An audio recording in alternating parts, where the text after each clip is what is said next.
For today's topic, the direction is on feedback. Feedback means many people interpretations, they vary. Feedback is necessary because when a sender sends a message, there is the need for feedback. From a linear point of view, sometimes the sender will send a message and there is no response and there is no feedback. But when we have an interaction, if the sender sends the message, then the receiver should give the sender feedback. In an interaction, feedback is simultaneous. The sender sends the message, the receiver gets the meaning, and so much so that the sender becomes the receiver, and the receiver becomes the sender. And that's the way an interaction works.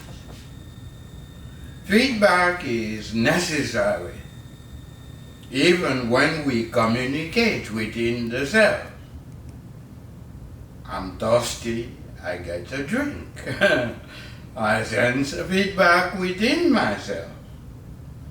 In an interaction or in interpersonal communication, communicating with your friends requires feedback.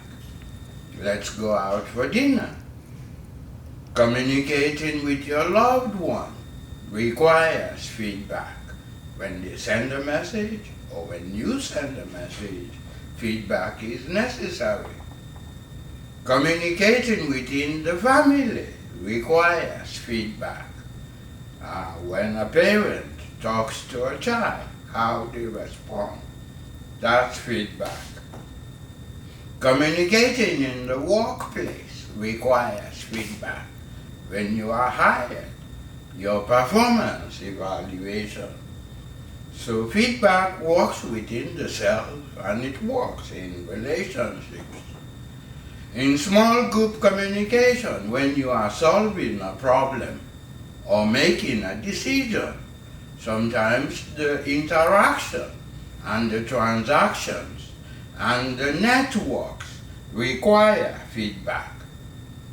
In public communication, when somebody gives a speech, how they encode their messages to the audience. The audience may give immediate or delayed feedback, but feedback is necessary. In mass communication, radio, TV, newspapers, magazines, when a producer produces a message, it requires feedback from the audience. In organizational communication, in human relations, in human resources, it requires feedback. In intercultural communication, when we communicate across cultures,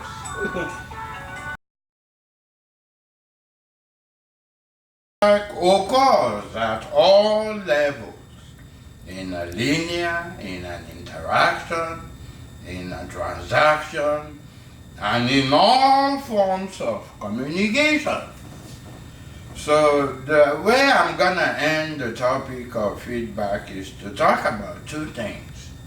What happens when you are given feedback, and what happens when you are receiving feedback. Well, the first criteria in giving feedback is feedback should be given with the motivation to help, not to hurt. In other words, when you give someone feedback based on their intended message, the goal should be to help them, not to hurt them. Number two, feedback should stress the positive as well as the negative. Sometimes when we give the person all bad news, that's extreme. We are challenging their esteem. But constructive feedback requires stressing the negative as well as the positive.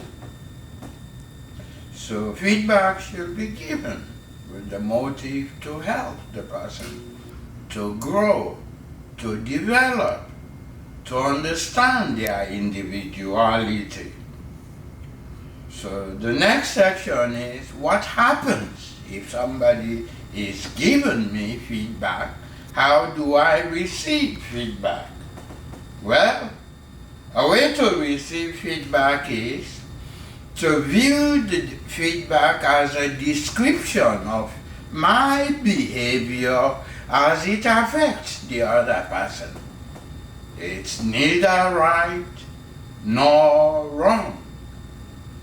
Another thing to have when we receive feedback is to check. It's like going to a doctor and you get a diagnosis, you're not sure. You check with a few other people whether they feel the same way. So those are some guidelines if you are given feedback and if you are receiving feedback. But feedback is essential. In the linear fashion, sometimes there is no feedback. But if we want interactions, if we want transactions, and in all forms of communication, we require the necessity to give and to receive feedback. Thank you.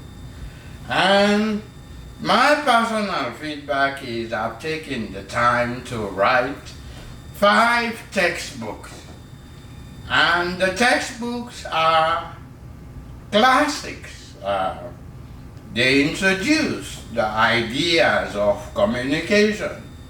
For example, this one is titled Processing Public Speaking, Perspectives in Information Production and Consumption.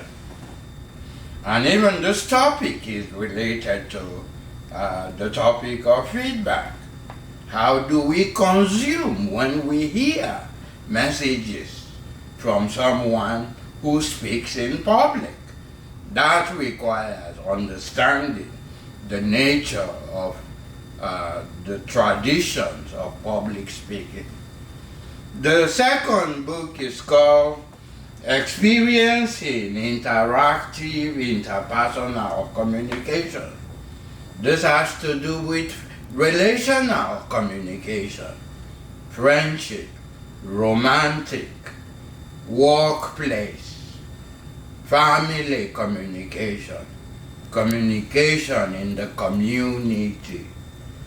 So that's the feedback I require. I want readers to read my books and see which feedback you can give to the author.